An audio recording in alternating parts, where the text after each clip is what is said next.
Assalamualaikum warahmatullahi wabarakatuh. Perkenalkan, nama saya Tiara Rosanti. Saya merupakan mahasiswi program studi Manajemen PJJ 1 pada Universitas Cyber Asia dengan NIM 250201020943, kelas MC 505, mata kuliah akuntansi biaya dengan dosen pengampu Ibu Dia Sinta Kusumani Dias, FE MMSI. Pada kesempatan kali ini saya akan menjelaskan terkait dengan implementasi Activity Based Costing atau ABC di PT Sentosa Furniture Indonesia. Pada konsep Activity Based Costing ini itu fokus terhadap transformasi biaya untuk akurasi profitabilitas produk, di mana konsepnya itu berfokus pada alokasi biaya yang berbasis aktivitas. Untuk latar belakang dan urgensi perubahan, pada PT Sentosa Furniture itu memiliki dua produk utama, di mana ada meja kerja dan juga lemari arsip. Penggunaan Activity Based Costing ini itu dilatar belakangi oleh adanya sistem tradisional yang menggunakan jam tenaga kerja langsung sebagai dasar tunggal, dan juga ada kompleksitas produksi meja kerja dan juga lemari arsip yang semakin meningkat atau produk dari perusahaan ini. Dan juga metode lama itu sudah tidak mencerminkan konsumsi dari biaya yang sesungguhnya, sehingga dibutuhkan sistem biaya yang lebih akurat terkait dengan penentuan biaya dari setiap produknya. Untuk konsep dan tujuan dari metode ABC ini adalah terkait dengan informasi biaya produk yang lebih akurat, dasar penetapan harga yang lebih tepat, evaluasi profitabilitas yang lebih objektif, dan juga identifikasi aktivitas yang bernilai tambah. Jadi produk itu mengonsumsi aktivitas mengkonsumsi sumber daya. Jadi untuk perhitungan dari metode ABC ini sendiri berfokus pada aktivitas dari setiap produknya, di mana untuk menghasilkan satu produk itu membutuhkan aktivitas yang tidak hanya satu, sehingga perlu dihitung biaya masing-masing agar mencerminkan biaya yang sesungguhnya. Ini merupakan data biaya overhead dan juga cost drivernya. Untuk aktivitas setup mesin, total biayanya 120 juta dengan cost driver jumlah setup. Untuk aktivitas pemrosesan pesanan, total biayanya 90 juta dengan cost driver jumlah pesanan. Untuk aktivitas inspeksi kualitas, total biayanya 60 juta dengan cost driver jumlah inspeksi. Untuk aktivitas pemeliharaan mesin, total biayanya 150 juta dengan cost driver jam mesin. Sehingga diperoleh total biaya overhead-nya adalah 420 juta rupiah.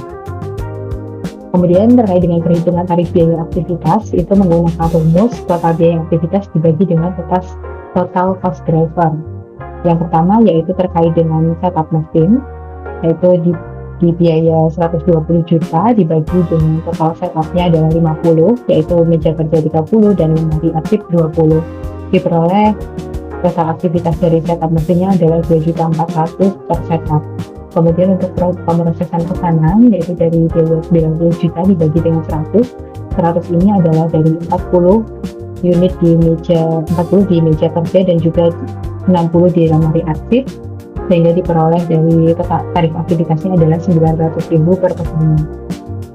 Untuk inspeksi kualitas yaitu dengan biaya 60 juta dibagi dengan 60 di sini yaitu dari 25 meja kerja dan 35 lemari arsip, sehingga diperoleh biaya 1 juta per inspeksi.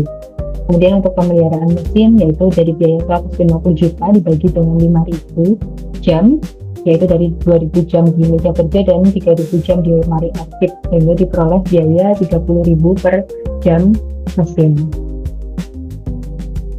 Dari perhitungan tarif biaya aktivitas ini akan digunakan untuk menghitung alokasi biaya overhead untuk masing-masing produk. Yang pertama terkait dengan meja kerja dulu, yaitu untuk setup mesinnya 30 dikali dengan tarif aktivitasnya yaitu 2.400.000 diperoleh biaya 72 juta. Untuk pemrosesan pesanan yaitu dari 40 dikali dengan biaya 900.000 diperoleh 36 juta. Untuk inspeksi kualitas 25 dikali 1 juta diperoleh biaya 25 juta.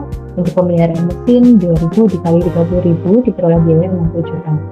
Sehingga total biaya overhead untuk meja kerja adalah 193 juta.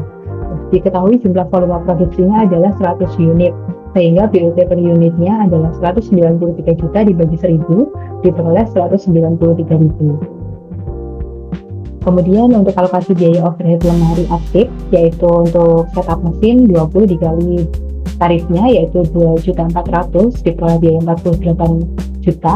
Kemudian pemrosesan pesanan dari 60 dikali 900.000 diperoleh 54 juta. Dari inspeksi kualitas dari 35 dikali 1 juta diperoleh 35 juta.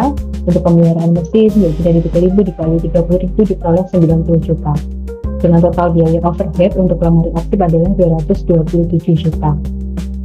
Untuk jumlah unit produksi di lemari arsip ini adalah 500, sehingga diperoleh untuk biaya per unit dari lemari arsip adalah 454 juta, di mana biaya ini 2,4 kali lebih tinggi dibandingkan dengan biaya per unit dari meja kerja. Padahal diketahui bahwa jumlah unit untuk meja kerja itu 1.000, sedangkan lemari arsip 500, di mana meja kerja menghasilkan produk yang lebih banyak dengan biaya yang lebih rendah, dan lemari arsip menghasilkan produk yang lebih rendah dengan biaya yang lebih tinggi. Sehingga dari hal tersebut diketahui bahwa lemari arsip ini mengalami undercosting pada sistem tradisional karena kompleksitas produksi yang tinggi namun volumenya yang rendah, sehingga penggunaan metode ABC untuk menghitung biaya dari produk ini menjadi efektif karena ditinjau dari setiap aktivitasnya. Jadi tidak hanya jumlah jam kerja saja, tapi bisa dilihat dari aktivitas-aktivitas yang lain, sehingga bisa mencerminkan biaya sesungguhnya dari tiap produk, sehingga perusahaan bisa melihat bahwa produk yang lebih banyak dihasilkan itu belum tentu biayanya itu lebih tinggi, bisa jadi dia lebih rendah. Jadi perusahaan harus menghitung untuk tiap aktivitasnya menggunakan metode ABC itu.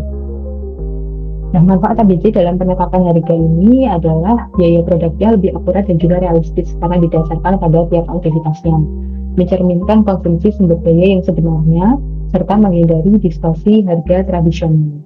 Penetapan harga yang kompetitif dan juga mencerminkan nilai ekonomi yang sesungguhnya, sehingga akan lebih bermanfaat untuk perusahaan dalam menetapkan harga. Evaluasi profitabilitas dan juga keputusan strategis dalam penggunaan metode ABC. Untuk evaluasi profitabilitas produk yang lebih akurat, kemudian identifikasi aktivitas bernilai tambah versus tidak bernilai tambah, kemudian untuk melihat dasar keputusan strategis portofolio dari produk itu sendiri. Di sini perusahaan bisa melihat mana produk yang menghasilkan lebih tinggi tingkat produktivitasnya dengan biaya yang lebih rendah, dan juga mana produk yang kurang efektif dalam pemanfaatan biayanya karena menghasilkan produk yang lebih sedikit, sehingga ini bisa digunakan untuk bahan evaluasi perusahaan ke depannya terkait dengan profit yang akan dihasilkan, sehingga nantinya akan bisa meningkatkan daya saing dari perusahaan ini sendiri dan juga meningkatkan produktivitasnya.